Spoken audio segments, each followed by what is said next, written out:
Welcome to Center Heights Steel Curtain Productions. Please hit the likes and subscribe. Down below in the right hand corner, tell your friends and family. Try to pass it on, grow this community. I appreciate your support. And uh, for my followers, thank you very much. From the bottom of my heart, I very much appreciate it. Let's try to get 100, 150 likes. Okay, this is to review the Steelers game, first Steelers game after this week's firing of Matt Canada on Tuesday. And we were all wondering how it was going to go. And here's our results. This is our weekly review.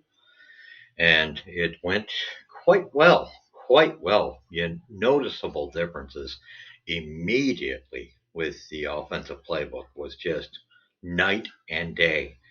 Um, the score does not really tell the tale of the game because the Steelers were moving the chains quite well. Quite well. Um, it was sad because we had one touchdown taken away because Dante dropped the ball. And of course, the referees probably wouldn't have noticed that he had taken 3 steps. That would have made the difference of he would have possessed the ball long enough that would have still counted even afterwards. The fumble would have been afterwards because he was brought down by the back.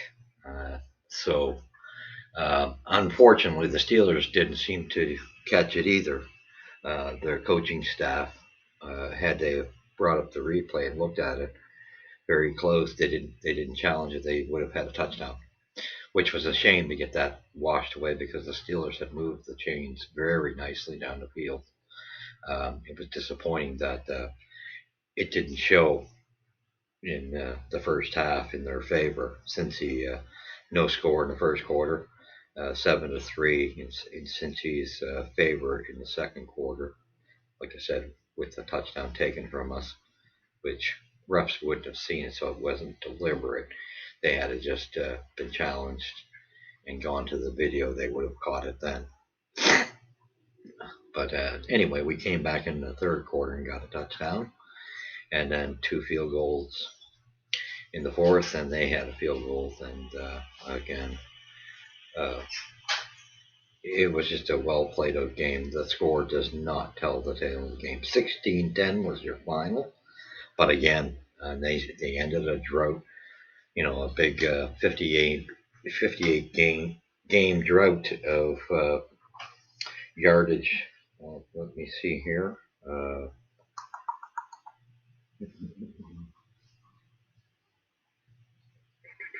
So anyway, Kenny Pickett threw for 278 yards. That was incredible in itself, just night and day. So we could have easily been in different shoes. That puts us at 7-4. 7-4 gives us a chance at a wild card placement right now. So totaling is our first 421 yards we got today, which was snapped a 58 game streak without 400 yards. So that was quite impressive. First game without Matt Canada. What does that tell you? I was crying for this from the day that man took over. I knew it just wasn't good. He didn't have enough of a repertoire in his playbook. Wasn't there. You could see his playbook was just far too small and readable. You could figure him out. It didn't take any opposition very long to figure him out. So that being said, Pittsburgh came out and did a great job. Eddie Faulkner and Sullivan seemed to be in sync, taking over that position uh, of Matt Canada. They did a wonderful job.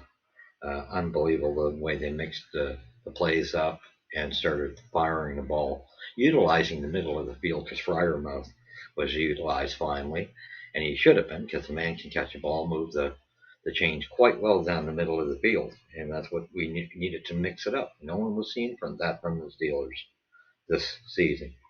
And Fryermouth had 120 yards. Najee Harris had a great running game, starting to figure out that he's bigger than what he thinks he is. His 240 pounds can be used efficiently if he just keeps his legs moving and pushes them back. And that's what he did today, and he looked good today. Whereas Warren had probably a weaker game today than he's had all a lot this year. Just with that fumble he made. Although I also was very upset with Dante Johnson watching this guy pick up the fumble from the Bengals. And had he been doing his job instead of sulking with next to a player, he just watched Buddy run by with the ball that would have stopped the yardage, the bleeding immediately, and they probably wouldn't have got their 3 points. So that's a team player for you, eh? Dante Johnson. Just let them whip by, run by you. Like I say, that's my peeve with him. I could read through guys like that. They're not team players. And it's the same thing, even though he would have got a touchdown in the first half, even when he's taken down and does fumble, because that's just normal. That's Dante football. You can be guaranteed the ball's coming out of him most of the time. Now, he made 2 good catches in the game, but when it counts, he always drops the ball. He made one that was close to a shoestring catch in I believe it was in the fourth quarter. It was a beautiful catch. I'll give him credit, but it's like I say, when it's even more crucial timing, where we're an end zone type play, something that could cash in points or get us a first down. He'll normally slip up and drop the ball.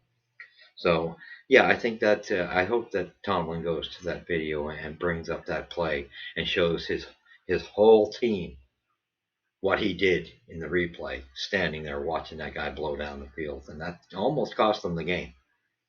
So that being said, it was a great change for the offense, was night and day. And Boswell just came through continually, and he always does.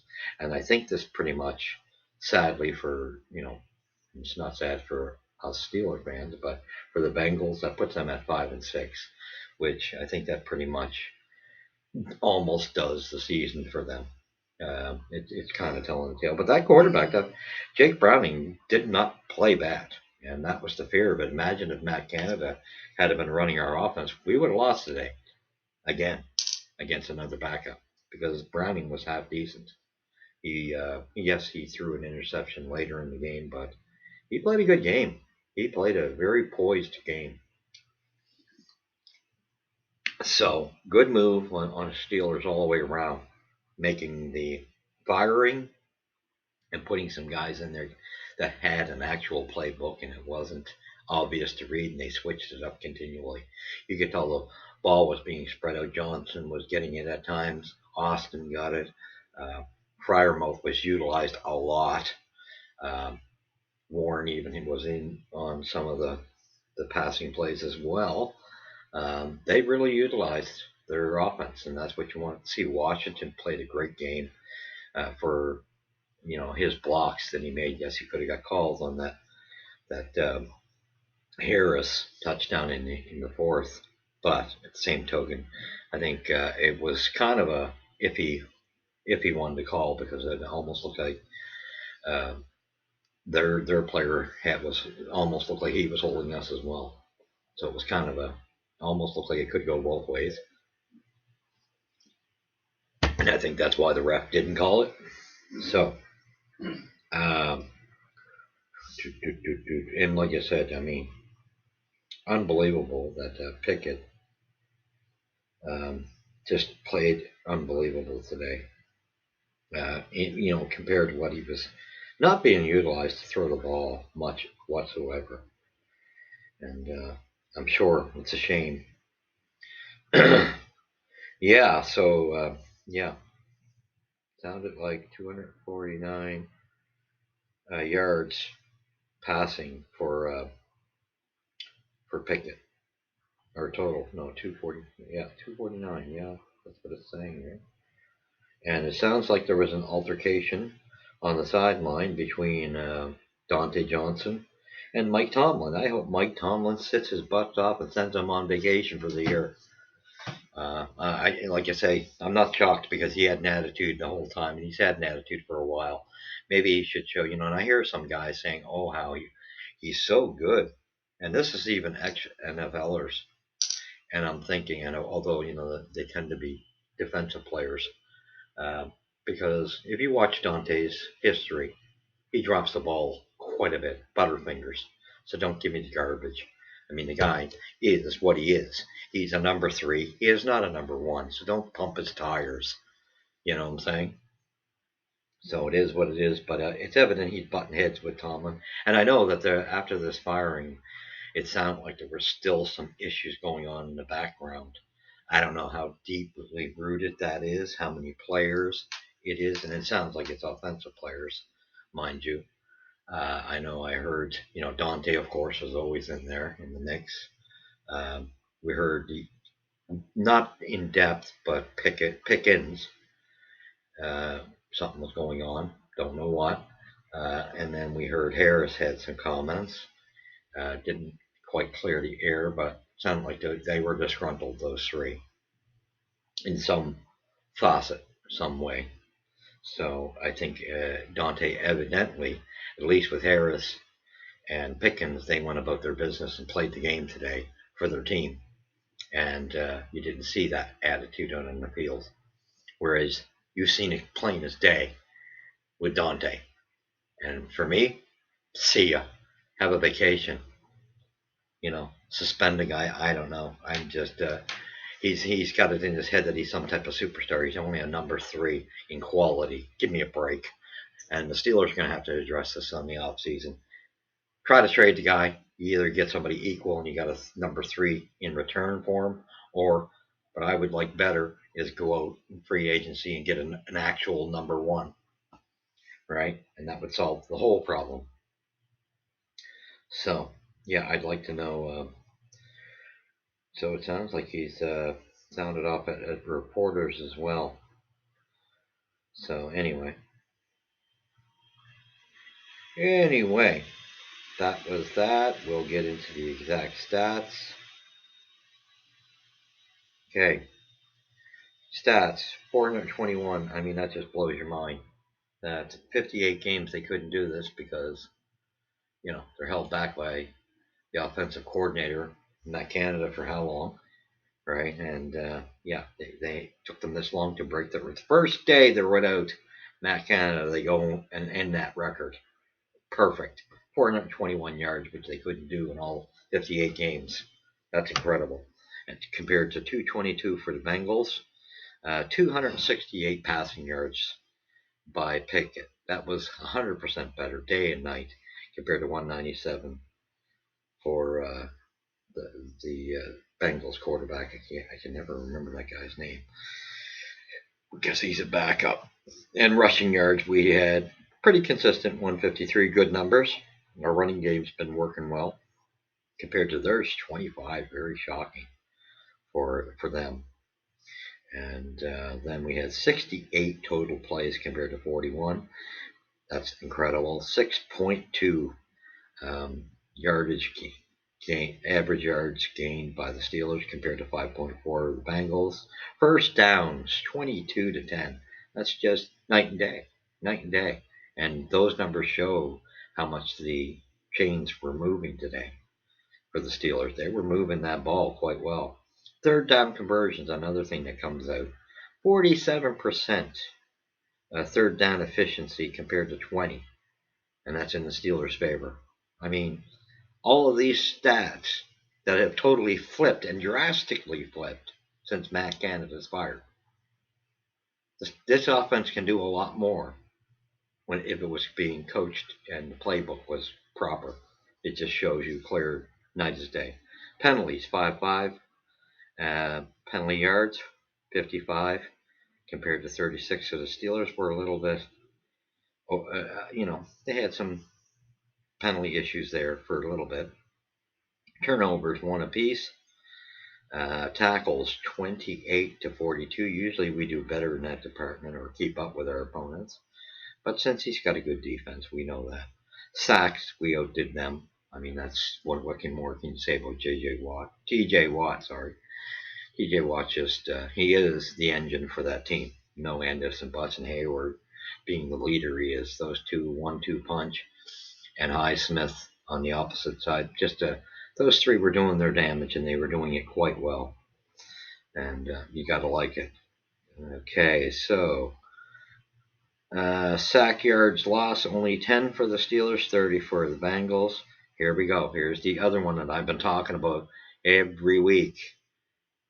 Time of possession. Now look at this. 37.17. When have we been able to say that this year?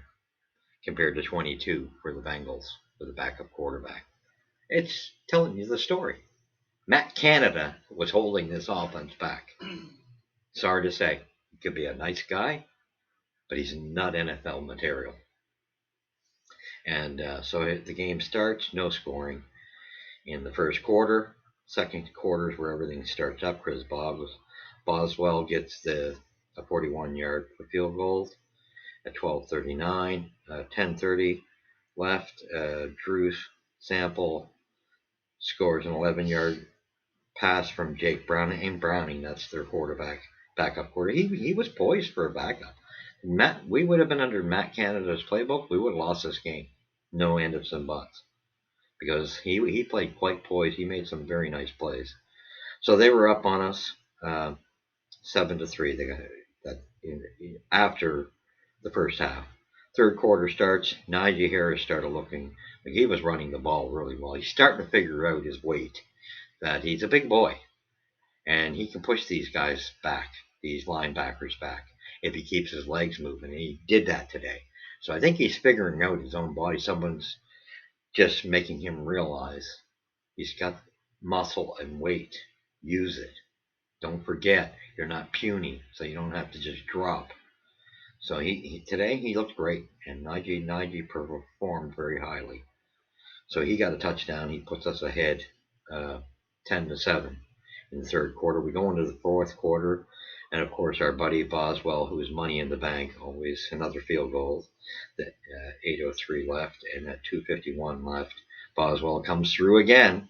So we were up 13-7 with his first field goal, and we went up 16-7 with his second one with 2:51 left.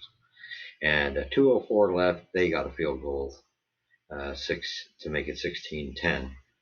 So good game, and they tried an onside kick at the end, which backfired on them. And under the new um, rules under the onside kicks, I guess it's in favor of the team kicking, even more so. So and you got to tip your hat off to Pickens, who made the move on that onside kick and made sure we got it back. And that put the end to the game. We just had to run the clock out at that point because that was their last effort to try to get another round of plays. So good comeback, good solid game. The chains, I love the way the chains move. Now what they got to go to in practice on is making sure now that we show we can move that ball down the field. There's no Anderson but I mean, Kenny Pickett was throwing that ball quite well on the money in a lot. He threw one or two off, but that tended to be when he was under high pressure. But overall, he was hitting his targets pinpoint. And so I think that's now the next step with Faulkner and Sullivan is to work on now being able to cash in on moving the chains, get some points on the board. And that being said, it was a great game. Great game. I loved the night and day. Was just nice night and day positive. But I think Tomlin's going to need to address Dante. He's got to replay this tape, and I think he should do it to embarrass him in front of his teammates. This is how you behaved while that fumble went on. This shows how much you're there for your team. So don't anybody praise Dante Johnson to me between his butterfingers. And I told you, he doesn't have a Steeler stripe on his back. He has a yellow stripe that's not a Steeler stripe, if you can read between the lines of what I'm saying. And again, with that pompous attitude and not being there for his team, go away. Go away. Please trade him in the offseason. Please either get an equal or actually get us a number one receiver that actually is, deserving the compliments, right? Not his tires aren't being pumped falsely. Okay, so that being said, thank you for joining me. So Steel Curtain did a wonderful job because TJ Watt was beautiful out there and Hayward Bay. They did a great job. We had that line worked really well. Did a lot of good things, and Highsmith played well. And Porter, Usually he's taking a lot of penalties. He did such a finesse job on their star player, their star receiver. I'm trying to think of his name because I know him to see his face, and his name starts with Joe Mixon. He just covered Mixon and kept him, for the most part, in check. And they just could not. He made sure that the quarterback could not get that ball to him without. He took that play from him. Really, he just covered him so beautifully and did a wonderful job. Uh, can't say more about how well he did his job. So, and that's a rookie. What more can you say? So, thank you for joining me, and we shall catch you. Next week's game is against the Cardinals. Don't take it lightly just because it's the Cardinals. Now they say, I heard a couple of the commentators saying, from here on in we've got an easier schedule because we've played the bulk of our harder games now after this one. I don't know about that. I don't really hold to that too well because if you got to play your game, no matter what you think the team is, a lot of times we see teams upsetting teams. So let's hope we can now push forward and win one of those wild cards since we're in the race for it. We have a chance. We wouldn't have had the chance under Matt Canada. So thank you for watching me. We will come back to you uh, after next weekend's game against the Cardinals, and hopefully we're talking about a victory. I hope, but I'm not going to get my hopes up because I know these two did a wonderful job today. Can they continue it? And can they actually work with the young quarterback Pickett to actually get work on that part of the game to make those points cash in that he's moving the chain. So thank you for following. Please hit the likes and subscribe. Tell your family members and pass on the word. Let's build a strong community here at Steel Curtain. And leave your comments. Just keep it in check. Like I said, be respectful because I'm not going to. One thing I won't tolerate on this channel is disrespect for any follower or myself. So let's be mature adults and tell me your opinions. I'm sure that you'll have many valid opinions. Thank you for joining me. We shall catch you in the next episode. The Steel Curtain closed on the Bengals. Thank God, because it could have been the other way around easily. So good job, though, today. Great job. It shows the results of putting somebody with a playbook in charge instead of somebody who didn't deserve to be and didn't have any type of playbook. So thank you for joining me. Let's hope this Go Steelers go. Go Steelers Nation go. God bless you. Catch you in the next episode.